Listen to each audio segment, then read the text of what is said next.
Everyone thought it was just a misunderstanding. Just one of those messy family mix-ups that no one really wants to talk about. Until my 7-year-old daughter tugged at my sleeve, looked up at me with those wide, frightened eyes, and whispered, "I saw him take it." She meant my brother-in-law. And in that moment, everything I thought I knew about my family cracked. I wish I had listened to her sooner. My name is Camille Dawson, and I used to think keeping quiet kept the peace. I'm 32, a public school teacher in a rough district, someone who's learned to read between the lines, stay calm in chaos, and trust her gut. I deal with angry parents, overworked staff, and kids whose eyes carry more than any child should. But none of that prepared me for the nightmare that unfolded in my own family's living room. It happened during what was supposed to be a normal weekend. Our annual Dawson Family Sunday. It's tradition. Home-cooked meals, wine that flows too freely, kids in the backyard, old music on low. My mom makes her famous stuffed shells, and Dad pretends he isn't judging everyone's life choices from across the table. My sister, Samantha, always arrives late, heels too high, husband too smug. And that husband? Jeff. The brother-in-law I wish I could unknow. Jeff is that kind of man people either admire or deeply mistrust. He talks loud, tips big when others are watching, and always seems to have a story about almost landing a business deal.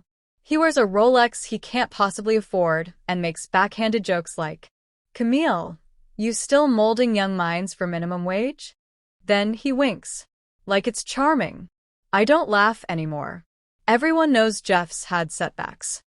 Layoffs, missed mortgage payments, a failed crypto thing he swears was just bad timing. Samantha pretends everything's fine, but I know the signs: tight smiles, anxious hands, fake designer bags with tags still attached. They say family events bring people together. I think they just bring everything out. This time, my parents had organized a gathering to celebrate two things: my dad's early retirement and the pooling of funds for a surprise anniversary trip for them. Every sibling was supposed to chip in. My brother Micah, Samantha, me. The money, $3,000 in cash, was sealed in a white envelope and tucked into Dad's home office drawer. Simple. Secure. Or so we thought. And here's the thing. Even at that moment, before anything went missing, something fell off. Mia, my daughter, wouldn't let go of my hand that day. She's 7, and even quieter than I was at that age. She watches everything. She draws more than she talks. And when she talks, I've learned to listen. While the adults bickered about politics over dessert, Mia sat in the hallway, doodling in her notebook. I remember her tugging on my sleeve and saying, "Uncle Jeff was in Grandpa's office." But he didn't shut the door all the way. I didn't think much of it then. Jeff always lurked in places he wasn't supposed to.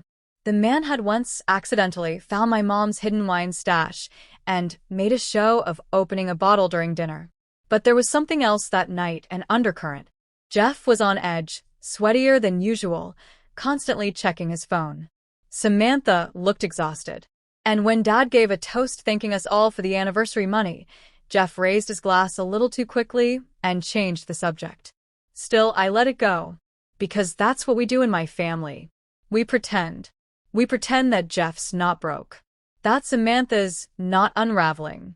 That I'm not the black sheep for being a single mom who never remarried after my husband walked out 5 years ago. We smile. We chew. We laugh at jokes that cut just a little too deep. We keep the peace. But the truth? The peace had been broken a long time ago. We just hadn't noticed the cracks yet. Not until that envelope vanished. And not until Mia whispered the words that would tear everything open. My name is Camille Dawson, and I used to believe that if you kept your head down, stayed polite, and gave people the benefit of the doubt, eventually, they'd show you the same grace in return. I don't believe that anymore. I'm 32, a public school teacher, divorced, and raising a 7-year-old daughter who is wiser than most adults I know.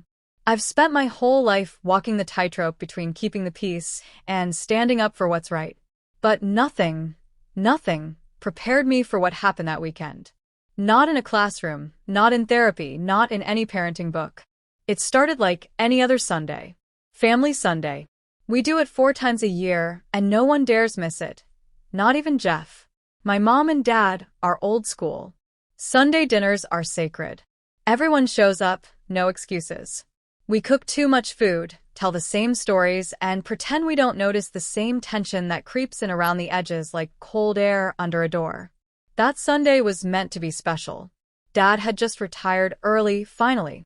We were surprising him and Mom with a gift from all of us, a fully paid anniversary trip to Ireland, their dream destination. My brother Micah, my sister Brielle, and I had each contributed $1,000 in cash. We didn't trust sending it digitally because my mom still insists the government is watching her Venmo.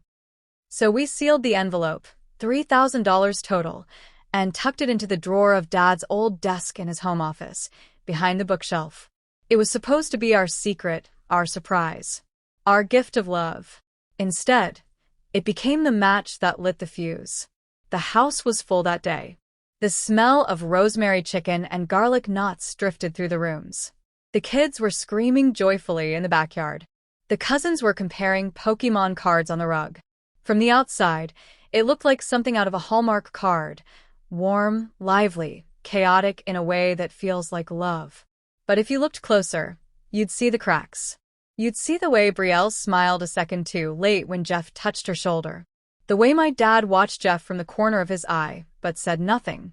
The way my mom avoided conflict like it was a curse she could pray away. And me? I just tried to stay invisible. That's always been my role, the peacekeeper, the quiet one, the fixer. When my ex walked out on me 5 years ago, there was sympathy for a while. But when I didn't remarry, didn't get over it fast enough, the sympathy turned into subtle judgment. Especially from Jeff. He once called me a professional martyr in front of the whole family. Laughed like it was a joke. No one defended me. Not even Brielle. That's Jeff, though. He's got that salesman charm. The kind of guy who calls himself an entrepreneur, but never seems to finish a project. There's always some big thing just around the corner. Last I heard, he was flipping NFTs and coaching investors on crypto strategies. Brielle says he's in a transitional phase, but we all know what that means. He's broke. He's also dangerous in a way people don't notice until it's too late. He walks like he owns the room, laughs too loud, knows everyone's weak spot, and isn't afraid to press into it with a smile. He masks his instability behind charisma, but it always shows. In the way he drinks too fast, jokes too hard, smirks too long. And that day he was especially edgy. Kept checking his phone. Would disappear for minutes at a time and then return with fake casualness like he'd just taken a call from someone important. I noticed. So did Mia. Mia. My daughter. My whole world. She's 7. Quiet in public. Fierce at home. The kind of kid who sketches her feelings in a notebook rather than speaks them. Her teachers say she's gifted. I say she's cursed with a level of awareness most adults never reach. She stayed close to me that day, unusually so. While the other kids tore through the backyard, Mia sat on the stairs, legs tucked under her, scribbling in her notebook. She wasn't drawing animals like usual. She was drawing people. Faces. Eyes. Watching. I remember kneeling down beside her with a smile. You okay, baby? She nodded, then looked up at me with this strange intensity and whispered. Uncle Jeff went in the office. He was holding something when he came out. I blinked. What kind of something? I don't know. It looked like paper. But he shut the drawer too fast. I hesitated. My stomach twisted. Did you tell anyone else? She shook her head. No one listens when I say weird things. But I saw him. I squeezed her hand and kissed her forehead. I wanted to believe it was nothing. Maybe Jeff was just being nosy. Maybe he forgot his phone or needed a charger. Maybe he was looking for Tylenol. Because the alternative? The real implication? That my own brother-in-law might have stolen from the very people who gave him a seat at their table? From a locked drawer in the house he's called a second home? It felt too dark to believe. And yet, I'd seen Jeff do things before. Things that crossed boundaries but were always brushed off. He once accidentally maxed out my dad's card on a business dinner, said it was a mix-up. He once borrowed $500 from Micah and forgot to pay it back. And there were whispers, just whispers, of something missing from Grandma Eileen's estate last year. But no one ever confronted him directly, because Brielle always defended him, and because confronting him would mean admitting the truth. That the enemy wasn't outside the family. It was sitting at our table, carving turkey with a grin. Still, I didn't say anything. Not yet. I looked at Mia, this small, wise child of mine, and I said something like, "Thank you for telling me, sweetie. Let's just keep our eyes open, okay?" But the moment she nodded, I knew. I knew this wasn't over. That something had shifted. And by the time the envelope turned up missing, it would be far too late to pretend I hadn't seen it coming. The next morning, I was back in my tiny apartment, sipping lukewarm coffee and trying to ignore the stack of ungraded essays on my kitchen table when my phone rang. It was Micah, my younger brother. No greetings. No small talk. "Camille, the envelope's gone." I blinked. "What do you mean gone?" "I mean it's not in the drawer. It's just not there. Mom went to check it this morning to finalize the hotel bookings. It's gone, Camille." My stomach dropped. The coffee suddenly tasted metallic. Is it possible? I don't know. Maybe Dad moved it. Already asked. He swears he didn't touch it. Mom didn't either. I didn't. You didn't. That leaves. He trailed off. He didn't have to finish the sentence. That left Jeff. By noon, the family group chat was on fire. Messages pinged nonstop. Let's not panic. Maybe it was moved by accident. Could one of the kids have taken it thinking it was play money? We can check the whole office again. Let's not start throwing accusations. And then Jeff, as if on cue, chimed in. "LOL, maybe one of the little monsters got greedy. Time to start patting down backpacks faced with tears of joy." He added a crying laughing emoji. Twice. No one laughed. Something about it was off. The timing, the wording, the glibness. It was too light for something so serious. Too performative. And then he doubled down. "Not to worry, fam. I know a guy at the airport. Maybe we can get Mom and Dad a discount trip. Jeffy to the rescue." I stared at my screen. Jeffy to the rescue? Who says that when $3,000 in cash just vanishes? It wasn't just the words, it was the timing. The way he inserted himself into the chaos like some benevolent helper. It felt rehearsed. Calculated. And then I heard Mia's voice behind me, quiet as a ghost. "He's lying." I turned. She was standing there in her pajama top, holding her sketchbook like a shield. "What do you mean?" She looked down, then up again, her fingers twisting the corner of the page. "Mom, I didn't want to tell you because I thought maybe I was wrong. But now I know I wasn't." "Tell me what, sweetheart?" Her voice cracked. "When we were at Grandpa's, I saw Uncle Jeff go into the office. Nobody else saw him. He closed the door. He came out a few minutes later, and he had something in his pocket. A big envelope. He tucked it under his jacket. I felt the air leave my lungs. Why didn't you tell me before?" "I tried. Yesterday. But you just said to keep our eyes open. So I watched. And he looked really nervous the whole time. He was sweating. I thought maybe I made it up, but I didn't. Mia has never lied to me. She makes up fantasy stories about dragons and witches and time machines, but when it comes to real life, she's painfully honest. She once confessed to accidentally biting her friend's crayon in class. She once cried because she stepped on a ladybug and felt guilty. This wasn't a made-up moment. But accusing Jeff? That's not the kind of thing you can take back. I sat on the edge of the couch, heart thudding. I knew what I had to do, but I also knew what it could cost. The family was already on edge. My sister Brielle is loyal to a fault. She would never hear this the way I meant it. So I did what I thought was safest. I called her. "Hey," I said gently. "I know tensions are high, and I really don't want to add fuel to the fire, but I just wanted to ask something." She sounded tired. "What now?" "Did Jeff go into Dad's office at all during the gathering?" There was a pause. "Why?" "Just curious. Mia mentioned something. I'm not saying it means anything, but she thought she saw him come out with something in his pocket." Her voice sharpened instantly. "Are you seriously going there?" "I'm not going anywhere, Brielle. I'm just trying to get a clear picture. Camille. He didn't steal anything. He barely even left my side all day. Mia must have been confused. She's a kid. She's not a kid who makes things like this up.